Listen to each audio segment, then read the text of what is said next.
सबसे पहले सर नमस्कार। सबसे पहले तो आपके सोनी हरियाणा के दर्शकों को मेरी तरफ से प्यार भरी राम राम। और आप हमारे पास यहाँ पहुँचे आम लोगों की आवाज़ उठाने के लिए।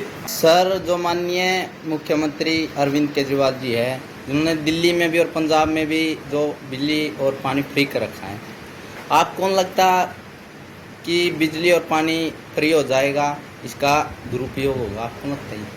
हाँ साथी, जैसे आपने पूछा बिजली और पानी फ्री हो जाएगा, इसका दुरुपयोग नहीं सदुपयोग होगा इसका। जब लोगों का मानना है, जैसे आपने सवाल पूछा, वह बिजली फ्री कैसे दे सकता है मुख्यमंत्री, हमारे सरकार के ऊपर बोझ पड़ेगा। दिल्ली के अंदर सिर्फ बिजली नहीं, शिक्षा, सरकारी स्कूलें हैं जो दिल्ली के प्राइवेट स्कूलों से अच्छे कर दिए हैं। हॉस्पिटल है, उनमें इलाज पूरा फ्री कर दिया है, सारे टेस्ट फ्री हैं, चाहे 10 रुपये का इलाज हो चाहे 10 लाख रुपए का इलाज हो, सारे का सारा इलाज फ्री है। उसके बाद महिलाओं की यात्रा फ्री है। उसके बाद बुजुर्गों की तीर्थ यात्रा, जहाँ भी बुजुर्ग जाना चाहते हैं उसकी तीर्थ यात्रा फ्री है। और पंजाब के अंदर महिलाओं को 1000 रुपये महीना, जो 18 साल से ऊपर की हमारी बहन बेटियां हैं उनको 1000 रुपये महीना देने की बात यह मुहिम शुरू होने वाली है। इतनी चीज़ें फ्री दे रहे हैं। मैं आपसे पूछना चाहता हूँ, हरियाणा के अंदर इनमें से कुछ भी चीज़ फ्री नहीं है, फिर भी हरियाणा के अंदर 3 लाख करोड़ रुपए का कर्जा। तो सर, जो अपनी हरियाणा सरकार है, माननीय मुख्यमंत्री मनोहर लाल खट्टर महिलाओं के विषय में परिचर्चा करते रहते हैं, लेकिन एक प्रोग्राम के अंदर एक महिला सरपंच ने उनके जो चरणों के अंदर अपनी जो चुनरी होती है, जो महिलाओं का मान सम्मान होता है, वो डाल दी थी। क्या आपको लगता है इससे महिला हरियाणा के अंदर सुरक्षित साथी ऐसे है, जैसे आपने पूछा महिलाओं के बारे में, बेटी बचाओ बेटी पढ़ाओ के ये सरकार सिर्फ लुभावने नारे देती है। आपने एक महिला कोच का मामला सुना होगा, हरियाणा सरकार का मंत्री, उसके प्रति रोष प्रदर्शन भी हुए, लोगों ने बड़ी आवाज़ें भी उठाई, लेकिन हरियाणा सरकार ने उस बहन बेटी की आवाज़ को बिल्कुल भी अनसुना कर दिया और अपने मंत्रिमंडल को बचाने के पक्ष में उतरे। दूसरी बात, देश की बातें आती हैं, जो महिलाएं पहलवान थी हमारी बेटी, महिला पहलवान दिल्ली के अंदर जंतर मंतर पर कितने दिन धरने तक बैठी रही, पूरे देश के अंदर हाहाकार मची हुई, लेकिन हमारी इस गूंगी बहरी सरकार बीजेपी सरकार ने एक भी नहीं सुनी। तो आप ये बातें, तो बेटी बचाओ बेटी पढ़ाओ, ये नारा बिल्कुल भी निरर्थक है साथी।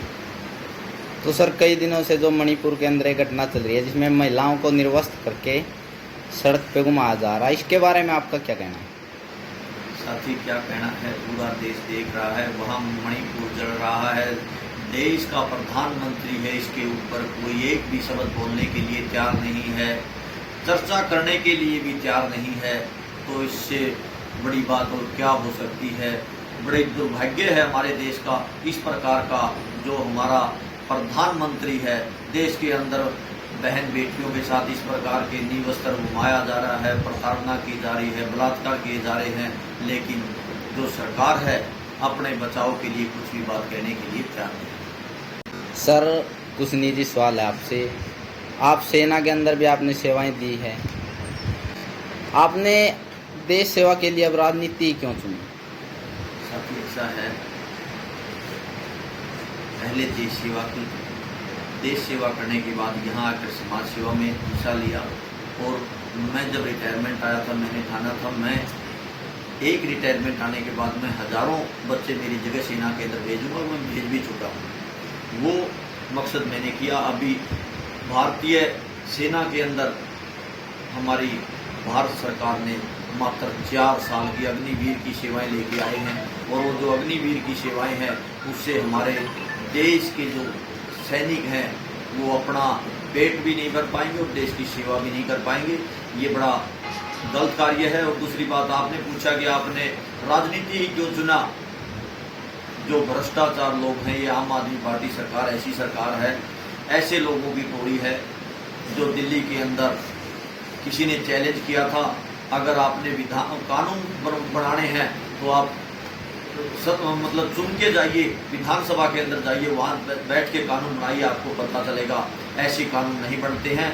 वो चैलेंज इन लोगों ने, जो सिरफुरे लोगों ने चैलेंज स्वीकार किया था, उस चैलेंज के माध्यम से 10-10 रुपए इकट्ठे करके लोगों से आम आदमी पार्टी का गठन किया और वो जीत के हमने वो काम करके दिखाया जो देश में, मतलब हम राजनीति में सत्ता परिवर्तन के लिए नहीं, हम व्यवस्था परिवर्तन के लिए इसमें शामिल हुए हैं। और केजरीवाल जी ने कहा था कि ये राजनीति एक कीचड़ है, लेकिन कीचड़ की सफाई कब हो सकती है? जब हम कीचड़ के अंदर उतरेंगे, जब कीचड़ की सफाई हो सकती है। इसलिए हम राजनीति में आए। तो सर देखिए, हरियाणा प्रदेश के अंदर, भारत देश के अंदर बहुत सारी राजनीतिक पार्टियां हैं। आपने देश सेवा के लिए आपको ही क्यों चुना? बीजेपी को क्यों नहीं चुना? जेजेपी को क्यों नहीं चुना? ये सारी भ्रष्ट पार्टियां हैं, जेजेपी हो, बीजेपी हो, कांग्रेस हो, ये सारे लोग देख रहे हैं। तो ये आम आदमी पार्टी कट्टर ईमानदार पार्टी है, ये देश हित में कार्य कर रही है, इसलिए हमने आम आदमी पार्टी की। तो सर एक छोटा सा सवाल और है, जो हरियाणा प्रदेश के अंदर मदद एकता संगठन के नाम से कुछ वो फौजी भाइयों ने एक संगठन चला रखा है, जिसमें गरीब बहनें होती है, जो उनकी शादी की बात करें या फिर कोई भी गरीब परिवार है उनकी मदद की बात करें, आपको उनके बारे में क्या? बहुत बढ़िया काम कर रखा है, ये जन सेवा का काम है। समय समय पर जो गरीब लोग हैं उनकी मदद की जाए, जितनी मदद की जाए। जो लोग सक्षम हैं किसी भी प्रकार से, चाहे चंदा लेके की करें या किसी भी प्रकार से करें, उन गरीब लोगों की जिस प्रकार सरकार नहीं कर पा रही, सरकार शगुन के 51,000 रुपये देती है शादी के लिए। वो बेटी 6-6 साल हो जाते हैं, 4-4 साल हो गए शादी हुए, लेकिन उनका शगुन आज तक नहीं पहुंच पा रहा। क्या कारण है क्या नहीं, वो सरकार को पता है। लेकिन जो हमारी ये सामाजिक संस्थाएं काम कर रही है, मैं उनको भी धन्यवाद देना चाहता हूँ। इस प्रकार का काम करते रहें। तो सर आपका बहुत बहुत धन्यवाद हमारे छोटे से पर आप आए।